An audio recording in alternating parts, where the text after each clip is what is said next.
Кыргызстан менен Россия адам укуктарын коргоо жаатындагы кызматташууну мындан да бекемдөөдө эки өлкөнүн акыйкатчы институттары мигранттардын укуктарын сактоо боюнча биргелешкен иш-чараларды өткөрүү тууралуу келишимге кол коюшту. Документке ылайык эми укуктук агартуу, билим берүү мекемелеринде жаштар менен жолугушуулар жана мигранттар үчүн маалыматтык иш-чаралар уюштурулат. Ошондой эле мекемелер ортосунда тажрыйба алмашуу күчөтүлүп, кызматкерлердин квалификациясы жогорулатылат. Омбудсмендер кызматтык сапарларда мигранттарды чогуу кабыл алып, алардын көйгөйлөрүн жеринен угуп, укуктук жардам көрсөтүүнү максат кылууда. Бул кадам эки өлкөдө тең адам укуктарын коргоону жакшыртууга багытталган. Белгилей кетсек, аталган кызматташтык 2022 жылы башталган жана акыркы мезгилде өз ара аракеттенүү активдешип келет.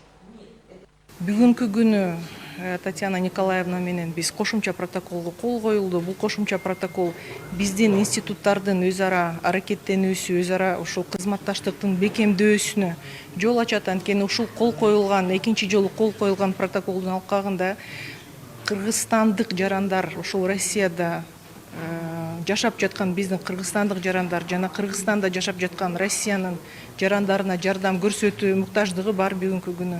Бүгүнкү күнү ошол Россия Федерациясынын омбудсмен институту менен Кыргызстандын омбудсмен институтунун ошол өз ара меморандумубуз бар.